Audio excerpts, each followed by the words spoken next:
Red టీవీలో మీ వ్యాపార ప్రకటనల కోసం ఈ నంబర్ ని సంప్రదించండి 6281747728. Hello guys, welcome to our channel. This is Teja. ప్రస్తుతం మనతో పాటు సీనియర్ జర్నలిస్ట్ దమ్ము బాలాజీ గారు. నమస్తే సార్. నమస్తే. సో మొత్తానికి ఈడీ కవితనైతే అరెస్ట్ చేసి ఢిల్లీ తీసుకెళ్లడం జరిగింది. కానీ ఇదంతా కూడా చాలా మంది ఒక పొలిటికల్ స్టంట్ అని చెప్తున్నారు. ఈ స్టంట్ వెనకాల కేసీఆర్ గారి వ్యూహం ఉంది. అందుకని ఇప్పటి వరకు కూడా మీడియా ముఖంగా ఏ వేదికకు కూడా ఏ రకంగా కూడా స్పందించలేదు కేసీఆర్ గారు కవిత అరెస్ట్ గురించి. సో దాని గురించి ఏం చెప్తారు? మామూలుగా అయితే ఒక మాజీ ముఖ్యమంత్రి కూతురు, ప్రజెంట్ ఎమ్మెల్సీ కవిత లాంటి ఒక ఇంపార్టెంట్ వ్యక్తి అరెస్ట్ అయితే తెలంగాణ వ్యాప్తంగా భయంకరమైన ఆందోళన ఉండాలి. సాక్షాత్తు కేసీఆర్ వచ్చి పిలిపివ్వాలి. తన సొంత కూతురు అరెస్ట్ చేసి ఢిల్లీకి పట్టుకుపోతే కేసీఆర్ అసలు స్పందనే కనిపించట్లేదు. అసలు కేసీఆర్ ఎక్కడ మాట్లాడలేదు. దాని మీద సమీక్ష జరపడం కానీ, ఏం చేయాలని కానీ, యాక్షన్ ప్రోగ్రామ్ కానీ ఏమీ లేవు. కేవలం హరీష్ రావు మాత్రమే రాష్ట్ర వ్యాప్తంగా ఆందోళన చేయండి అని చెప్పాడు. కేటీఆర్ ఏమో ఢిల్లీ వెళ్ళిపోయాడు. కేటీఆర్ ఢిల్లీ వెళ్ళడంలో అర్థం ఉంది. ఎందుకంటే అక్కడికి వెళ్ళి ఆయన న్యాయవాదులతో మాట్లాడాలి, దాన్ని ఎట్లా లీగల్గా ఫైట్ చేయాలనేది కేటీఆర్ చూసుకుంటున్నాడు.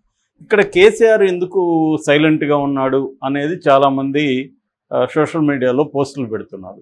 అంటే అర్థమైంది, కేసీఆర్ మోడీ కలిసే ఈ డ్రామా ఆడుతున్నారు అని చాలామంది కాంగ్రెస్ నాయకులు కూడా చెప్తున్నారు. అంటే ఇదంతా కావాలనే ఎలక్షన్ ముందు కేసీఆర్ మోడీ కలిసి కాంగ్రెస్ను దెబ్బ కొట్టడానికి, ఎందుకంటే ప్రతి సర్వేలో కూడా కాంగ్రెస్కి ఎక్కువ సీట్లు వస్తాయని చెప్తున్నారు. దీన్ని దెబ్బ కొట్టాలంటే ఒక వ్యూహం వేయాలి అని చెప్పి వీళ్ళు ఏం చేశారంటే సడన్గా కవితను అరెస్ట్ చేయడం ద్వారా ఇప్పుడు ఏమైపోతుంది, బీఆర్ఎస్ బీజేపీనే లైమ్ లైట్లే ఉంటాయి. సో కాంగ్రెస్ అనే దాన్ని పక్కకి వెళ్తుంది. అంటే బీఆర్ఎస్ వ్యతిరేకత వల్ల వచ్చే ప్రయోజనం కాంగ్రెస్కి వెళ్లకుండా అది బీజేపీకే వెళ్ళేట్టుగా కేసీఆర్ ప్లాన్ చేశాడు అన్న వెర్షన్ వినపడుతుంది. అందుకనే కూతుర్ని బలి చేశాడు ఆయన. ఎందుకంటే తను చేయకపోయినా బీజేపీ అనుకుంటే కూతుర్ని అరెస్ట్ చేస్తుంది.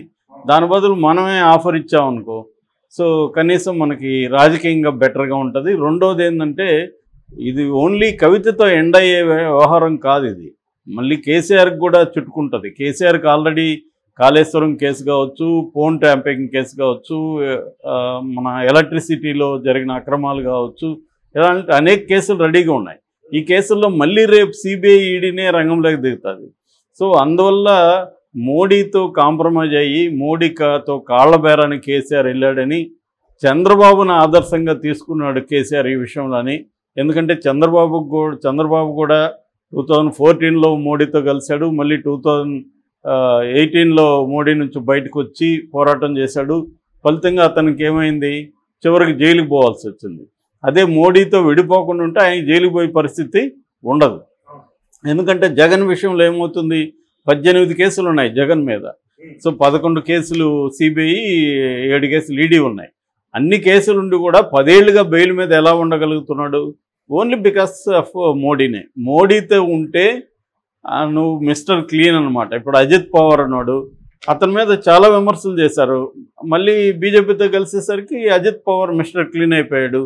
తర్వాత బీజేపీలోకి వెళ్ళిన మన ఇక్కడ వాళ్ళే సుజనా చౌదరి కావచ్చు, వీళ్ళ మీద అంతా కూడా ఆర్థిక నేరాలు చాలా ఉన్నాయి. రఘురామకృష్ణరాజు కావచ్చు, అట్లాగే అశోక్ చౌహాన్ కావచ్చు. తర్వాత ఒకప్పుడు నితీష్ కుమార్ మీద తీవ్ర ఆరోపణలు చేశారు, ఇప్పుడు అతను మిస్టర్ క్లీన్ అయిపోయాడు. దేవేగౌడ మీద తీవ్ర ఆరోపణలు చేశారు, మిస్టర్ క్లీన్ అయ్యాడు.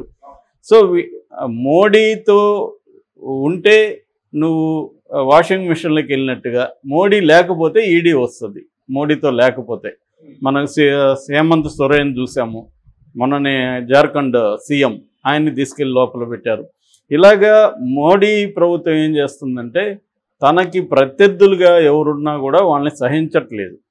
సో అందువల్ల చంద్రబాబు అది తర్వాత గ్రహించాడు, 2019 తర్వాత గ్రహించి అందుకనే తన ఎంపీలని 4 పార్టీలకు పంపించాడు. ఎందుకంటే మీరు వెళ్ళి ఢిల్లీలో కొంత మనకు అనుకూలంగా గ్రౌండ్ని ప్రిపేర్ చేయండి అని.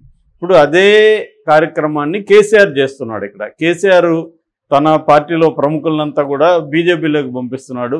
వీళ్ళు ఎలాగానే బీజేపీలో సీట్లు కూడా వాళ్ళకి ఇచ్చేస్తున్నారు. బీజేపీలో ఎప్పటి నుంచో పనిచేసే వాళ్ళకి ఎంపీ టికెట్లు రాలేదు, బీఆర్ఎస్ నుంచి వచ్చిన వాళ్ళకే ఎంపీ టికెట్లు వచ్చాయి మొన్న. అందువల్ల బీజేపీలోనే చాలామంది ఏంటంటే అసలు మాకు అర్థం కావట్లేదు, మా వాళ్ళు ఇప్పుడు కూడా కేసీఆర్తో లోపాయికారిగా పెట్టుకుంటున్నారు అని వాళ్ళే మాట్లాడుతున్నారని కొంతమంది సీనియర్ జర్నలిస్టులు మనకు చెబుతున్నారు. అంటే అర్థమైంది, ఇక్కడ రేవంత్ రెడ్డిని ఎదుర్కోవాలన్నా, కేసుల నుంచి తప్పించుకోవాలన్నా కేసీఆర్కి ఉన్న ఒకే ఒక మార్గం చంద్రబాబు మార్గమే. ఆ చంద్రబాబు మార్గం ఏంటంటే మోడీకి సరెండర్ అయిపోయి మోడీకి ఆఫర్ చేయడం, బాబు నేను నీకు ఇది ఆఫర్ చేస్తాను, నువ్వు నాకు రక్షణ ఇవ్వని. దీన్ని ప్రొటెక్షన్ మనీ అంటారు మామూలుగా అయితే. అంటే ఒక రౌడీ ఉంటాడు, నిన్ను నేనేమి చేయకూడదంటే నువ్వు నాకు డబ్బులు ఇవ్వాలంటాడు. మనకి మాఫియా వాళ్ళందరూ ఇలాగే చేస్తుంటారు. సో మోడీ ప్రభుత్వం కూడా ఒక మాఫియా లాంటిది. అంటే నేను నిన్నేమి దెబ్బతీయకూడదు, నిన్నే కొట్టకూడదు, తిట్టకూడదు, చంపకూడదు అనుకుంటే నువ్వు నాకు ఏమిస్తావు. సో ఇది జరుగుతుంది. అందువల్ల కేసీఆర్ ఇప్పుడు ఇది ఆఫర్ చేశాడు అనేది ఒక వెర్షన్. రెండో వెర్షన్ ఏంటంటే అసలు కేసీఆర్కి సంబంధం లేదు, బీజేపీనే కావాలనే కవితను అరెస్ట్ చేసింది. దానికి బీజేపీకి వచ్చే లాభం ఏంటంటే ఇప్పటి వరకు ఏంటంటే బీఆర్ఎస్ బీజేపీ కుమ్మక్కైపోయినాయి అన్న వాదనని బలంగా రేవంత్ రెడ్డి అండ్ కాంగ్రెస్ నాయకులు తీసుకెళ్ళగలిగారు. దీనివల్ల అసెంబ్లీలో బీజేపీ అనుకున్నంతగా పెర్ఫామ్ చేయలేకపోయింది. సో వాళ్ళు రివ్యూ చేసుకున్నాక వాళ్ళకి అర్థమైంది ఏంటంటే మనం కానీ కేసీఆర్తో కుమ్మక్క అవ్వలేదన్న ఇది కానీ గట్టిగా చెప్పుకోగలిగి ఉండి చేయగలిగి ఉంటే, అంటే కవితను ముందే అరెస్ట్ చేయడం ఇవన్నీ చేస్తుంటే మనకి ఇంకా బాగా పెర్ఫార్మెన్స్ ఉండేది. ఎందుకంటే కేసీఆర్ వ్యతిరేక ఓటు అంతా కూడా కాంగ్రెస్కి వెళ్ళింది కానీ మనకు రాలేదు. దానికి ప్రధాన కారణం ఏంటంటే మనం కవితను అరెస్ట్ చేయకపోవడం, కేసీఆర్ మీద దూకుడుగా లేకపోవడం, బండి సంజయ్ను మార్చడం, వీటి వల్ల ప్రజల్లో ఏమైంది, బీఆర్ఎస్ బీజేపీ ఒకటే అన్న అభిప్రాయం ప్రజలకు కలిగింది. అందుకని మన పెర్ఫార్మెన్స్ బాలేదు అనేది బీజేపీ నాయకులు సెంట్రల్ కమిటీ దృష్టికి తీసుకుపోయారని చెప్తున్నారు. దానివల్ల ఇప్పుడు కూడా మళ్ళీ అదే ప్రాబ్లం వస్తుంది.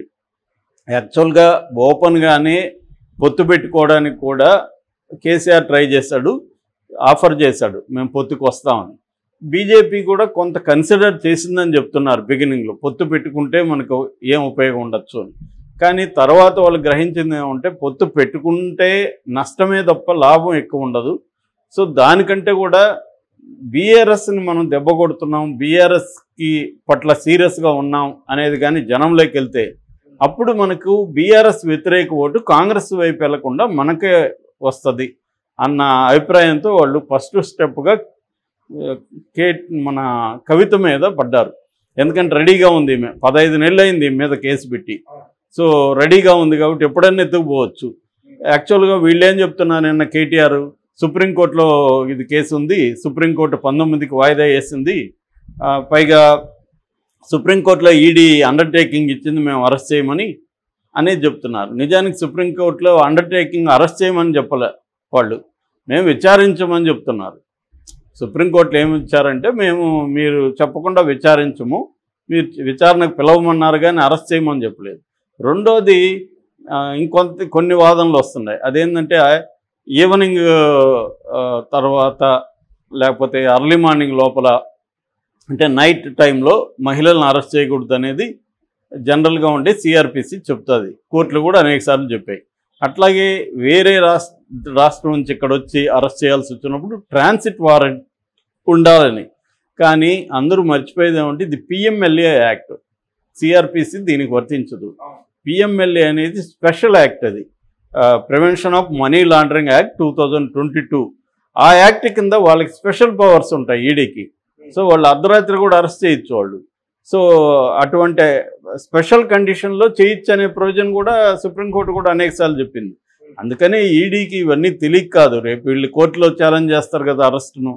సో అవన్నీ అయినా కూడా అరెస్ట్ అనేది పకడ్బందీగానే చేశారు. దాని గురించే కేటీఆర్ గారు నిన్న వాళ్ళతో ఆర్గ్యూ చేశాడు, you are going to trouble అన్నాడు, నువ్వు ఏదో మాట్లాడుతున్నాడు. కానీ అదంతా కూడా కేటీఆర్ కూడా ఒక డ్రామానే. అంటే జనాల్లో దాని వీడియో తీశారుగా, వీడియో తీయకుండా ఆర్గ్యూ చేసి ఉంటే మనం అర్థం చేసుకోవచ్చు. అంటే దీన్ని నేను కొట్లాడుతున్నాను అని చూపించుకోవడానికి తప్ప వాళ్ళకి తెలుసు, వాళ్ళ లాయర్లు చెప్తారుగా ఇది పిఎంఎల్ఏ యాక్ట్ సార్, ఇది మనం ఏం చేయలేమని. కానీ కొట్లాడినట్టు ఉండాలా, దాన్ని వీడియో తీయించి దాన్ని అందరికి ఫ్రీగా డిస్ట్రిబ్యూట్ చేశారు మీడియాకంతా కూడా. సో అందరూ పెట్టండి అనేసి పిఆర్కి ఇచ్చేశారనమాట. సో కాబట్టి ఏంటంటే క్లియర్గా బీజేపీ పొలిటికల్ అరెస్ట్ అని చెప్పచ్చు, ఇది లీగల్ కాదు. వాళ్ళు ఏ అరెస్టులు చేసినా ఏం చేసినా రాజకీయ ప్రయోజనం లేకుండా ఒకే ఒక అడుగు కూడా ముందుకేది బీజేపీ. కాబట్టి ఇక్కడ క్లియర్గా ఏంటంటే కేసీఆర్ కుమ్మక్కయ్యాడా లేదనేది పక్కన పెడితే బీఆర్ఎస్కు బీజేపీకి సంబంధం లేదు అనేది ప్రజల్లో తీసుకెళ్ళాలి. అందువల్ల కవితను అరెస్ట్ చేశారు.